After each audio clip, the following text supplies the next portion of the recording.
মনে করি না এটা দর্শন। আমার ছেলে তো জোর করে তাকে কিছু করে নাই, মেয়ে স্ব ইচ্ছায় দিছে বিদায় ছেলে করতে পারছে। আর মেয়ের সাথে তার শারীরিক সম্পর্ক হয়েছে, এটা প্রেম ভালোবাসা দুজনের সম্মতিতে হয়েছে। সেইখানে আমার দৃষ্টিতে আমি দর্শন দেখি না। কারণ সে যদি মানে আমরা প্রাপ্তবয়স্ক, ওরা দুজন প্রাপ্তবয়স্ক, তারা নিজ ইচ্ছায় সব করছে। আর ও তো আমার ছেলে তো জোর করে তাকে কিছু করে নাই, মেয়ে স্ব ইচ্ছায় দিছে বিদায় ছেলে করতে পারছে। এটা আমরা মেয়ে দেখছি, মানে আমরা নিজেরাই দেখছি, যে দেখে আসছি, দেখে মেয়েকে আমার পছন্দ হয়েছে। আমাদের পছন্দ হওয়ার পর তাদের আমরা দাওয়াত দিয়ে আসছি আমাদের বাড়িতে আসার জন্য। পরে মাঝখানে একদিন গেছে, পরের দিন তারা আসছে আমাদের বাড়িতে। পরে আসার পর দেখছি, বাড়িঘর দেখছি, তাদেরও ভালো লাগছে।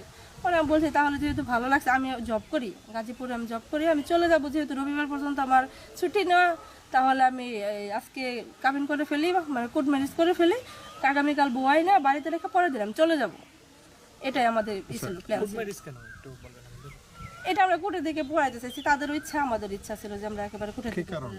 কোনো কারণ নাই এখানে পাচ্ছি না বলতে, যেদিন বিয়ে করাইলাম সেদিন মানে ওরা আসছে, আমরাও আসছি, কিন্তু ওইখানে মাঝখানে থেকে এখান থেকে কেউ হয়তো জানানো হয়েছে ওরা যে বাড়িতে মেয়ে আসছে, ওইটা বসছে এসে সেদিন থেকে আমাদের সাথে ওর মাঝখানে একদিন যোগাযোগ হয়েছিল। তারপরে আমি বলছি যেরকম মেয়ে আসছে আমি বিয়ে করতে চাই, তুমি কি কও, যেহেতু তোমার দুইজনের সম্পর্ক নাকি।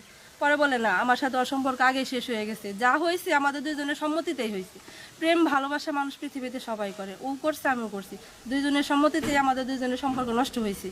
এখন সেখানে তো আমাদের আর বিয়ে করার দরকার না।